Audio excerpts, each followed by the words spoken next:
नमस्कार साथियों, आज का ये वीडियो किसी पक्ष या विपक्ष में खड़े होने के लिए नहीं है। न मैं किसी को सही ठहराने आया हूँ और न ही किसी को दोषी साबित करने। आज हम सिर्फ उन तथ्यों की बात करेंगे। इस वीडियो में मैं एक एक शब्द और एक एक प्रावधान को बिल्कुल स्पष्ट करने की कोशिश करूँगा। अगर आपको इस यूजीसी कानून के बारे में कुछ भी नहीं पता है, तब भी आप मेरी बात अंत तक सुनिएगा। और अगर आपको पहले से ही कुछ जानकारी है, तब भी मेरी बात जरूर सुनिए कि कहीं मैं कुछ गलत तो नहीं कह रहा हूँ। मेरी कोशिश यही रहेगी कि बिना किसी मिर्च मसाले के, बिना इधर उधर की बातें जोड़े, जो फैक्ट है वही आपके सामने रखा जाए। इसके बाद आप खुद अपने विवेक से इसकी समीक्षा कीजिएगा। सोशल मीडिया पर इस कानून को लेकर बहुत सारे वीडियो चल रहे हैं, बहुत सारी बातें कही जा रही हैं, लेकिन आप कुछ समय मेरे साथ रहिए। सबसे पहले मैं आपको ये बताना चाहूँगा कि इस यूजीसी कानून को लाने की ज़रूरत आखिर क्यों पड़ी और इसमें ओबीसी को क्यों जोड़ा गया। सबसे ज़्यादा विरोध इसी बात को लेकर है कि अब तक एससी और एसटी के लिए जो प्रावधान थे, उनमें आखिर ओबीसी को जोड़ने की क्या आवश्यकता थी, और ओबीसी को जोड़कर जनरल कैटेगरी यानी सवर्ण वर्ग को बाहर क्यों छोड़ दिया गया। यही वो बिंदु है जहां से ये आशंका पैदा होती है कि इस कानून का इस्तेमाल सवर्णों के खिलाफ एक टूल के रूप में किया जा सकता है और उच्च शिक्षा प्राप्त कर रहे सवर्ण छात्रों का भविष्य इस कानून के दुरुपयोग से बर्बाद किया जा सकता है। यही बड़ी शंका है जिसकी वजह से उत्तर भारत के कई राज्यों में, कई जिलों में और कई प्रांतों में इस बिल को लेकर विरोध देखने को मिल रहा है। लोगों के मन में ये बात बैठ गई है कि ये कानून सवर्णों के खिलाफ है। शायद इसी कारण किसी भी राजनीतिक पार्टी का कोई बड़ा नेता इस मुद्दे पर खुलकर बोलने से बच रहा है।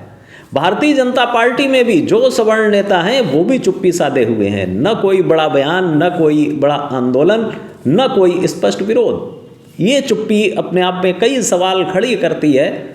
सोशल मीडिया से लेकर गांव-गांव तक यही चर्चा है कि आखिर नेता और पत्रकार इस मुद्दे पर चुप क्यों हैं। इसलिए ये जरूरी है कि आप इस कानून की पूरी जानकारी खुद समझें। मेरे हाथ में भारत का राजपत्र यानी गजट ऑफ इंडिया है, जिसमें ये यूजीसी कानून अधिसूचित हो चुका है। ये अब कोई प्रस्ताव या ड्राफ्ट नहीं है, बल्कि इसे लागू किया गया कानून है। मैं कोशिश करूंगा कि इस हर जरूरी प्रावधान को आपके सामने स्पष्ट कर दूं। बात शुरू करने से पहले जरा पीछे चलते हैं। इस कानून की जरूरत आखिर क्यों पड़ी, इसे दो घटनाओं से पहले समझना होगा। पहला रोहित वेमुला का मामला और दूसरा पायल ताड़वी का मामला। रोहित वेमुला का केस आप सबको याद ही होगा, जो सुप्रीम कोर्ट तक पहुंचा। इन मामलों के बाद सुप्रीम कोर्ट ने यूजीसी से साफ कहा कि उच्च शिक्षण संस्थानों में जाति आधारित, धर्म आधारित, लिंग आधारित और क्षेत्रीय आधार पर होने वाले भेदभाव को रोकने के लिए जो 2012 के नियम हैं, वे नाकाफी हैं। कोर्ट ने निर्देश दिया कि नए सख्त और जवाबदेह मानक बनाए जाएं, और उसी का परिणाम है ये 2026 का यूजीसी कानून, जिसने 2012 के पुराने नियमों को रिप्लेस किया है। इस कानून पर लंबा विचार विमर्श हुआ। यूजीसी ने इसका ड्राफ्ट लगभग 1 साल में तैयार किया। शुरुआती ड्राफ्ट में ओबीसी को शामिल नहीं किया गया था, लेकिन जब इसका विरोध हुआ तब ओबीसी को भी अंतिम कानून में शामिल कर लिया गया। यहीं से जनरल कैटेगरी में सबसे ज़्यादा आक्रोश पैदा हुआ। ये मान लिया गया कि जैसे एससी और एसटी कानूनों का दुरुपयोग होने की आशंका जताई जाती थी, वैसे ही अब ओबीसी को जोड़कर सवर्णों के खिलाफ इसका इस्तेमाल किया जाएगा। अब इस कानून का सबसे महत्वपूर्ण बिंदु है कास्ट बेस्ड डिस्क्रिमिनेशन, यानी जाति आधारित भेदभाव।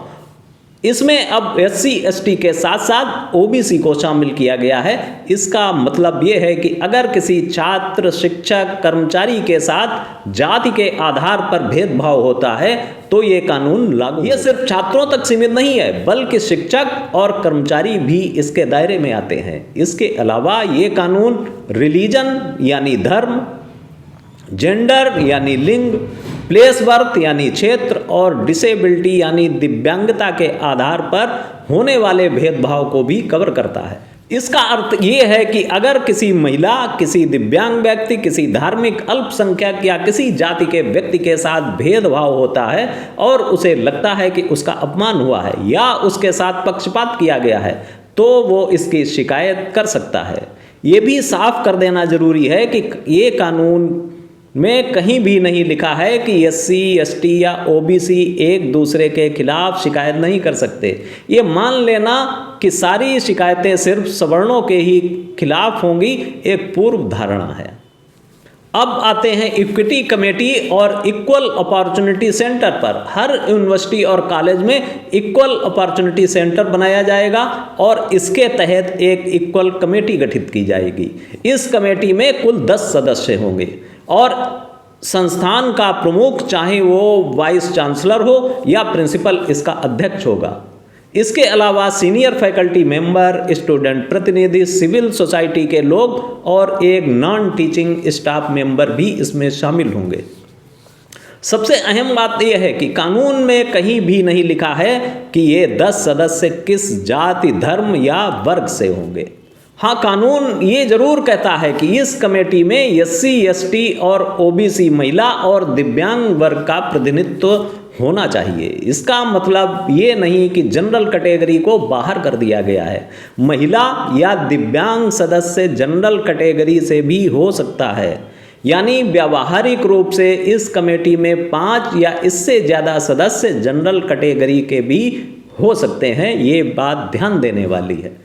इसके अलावा हर विभाग, हॉस्टल और लाइब्रेरी में इक्विटी एम्बेसडर नियुक्त किया जाएगा, जो ये देखेगा कि कहीं किसी तरह का भेदभाव तो नहीं हो रहा है। यहाँ भी ये नहीं लिखा है कि इक्विटी एम्बेसडर किसी विशेष जाति या वर्ग से होगा। शिकायत करने के लिए इक्विटी हेल्पलाइन, ऑनलाइन हेल्पलाइन और ईमेल की सुविधा भी दी गई है ताकि पीड़ित व्यक्ति अपनी पहचान छुपाकर भी शिकायत कर सके। कोई भी शिकायत मिलने के 24 घंटे के भीतर इक्विटी कमेटी की बैठक होगी और 15 कार्य दिवस के भीतर जांच रिपोर्ट हेड ऑफ इंस्टीट्यूट को दी जाएगी। उसके बाद एक तय समय में फैसला लिया जाएगा। अगर शिकायत हेड ऑफ इंस्टीट्यूट के खिलाफ ही है तो मामला उससे ऊपर के स्तर पर भेजा जाएगा। अब सबसे बड़ा सवाल है कि अगर किसी पर झूठा आरोप लग जाए तो वो क्या करेगा। इसका जवाब ये है कि कानून में ओम्बुड्सपर्सन यानी लोकपाल के पास अपील का प्रावधान है। कोई भी व्यक्ति इक्विटी कमेटी की रिपोर्ट से असंतुष्ट होने पर 30 दिनों के भीतर लोकपाल के पास अपील कर सकता है। लोकपाल एक एमिकस कुरिये यानी स्वतंत्र न्याय मित्र नियुक्त करेगा और उसके आधार पर मामले की दोबारा समीक्षा होगी। मुझे लगता है कि कानून का उद्देश्य भेदभाव रोकना है और ये उद्देश्य सही है, लेकिन किसी भी नए कानून को लेकर जल्दबाजी में निष्कर्ष निकालना भी ठीक नहीं। अगर इसका दुरुपयोग होता है तो भविष्य में इसमें संशोधन भी संभव है। बाबा साहब डॉक्टर भीमराव अंबेडकर जी ने भी कहा था कि संविधान स्थिर नहीं है, समय और परिस्थितियों के अनुसार उसमें बदलाव होते रहते हैं। मैंने आपके सामने दोनों पक्ष रख दिए हैं, वो भी जिसकी वजह से ये कानून लाया गया और वो भी जिसकी वजह से इसका विरोध हो रहा है। अब फैसला आपको करना है। सोचिए, समझिए और सवाल पूछिए, क्योंकि सवाल पूछना ही लोकतंत्र और शिक्षा की असली पहचान है। धन्यवाद, नमस्कार।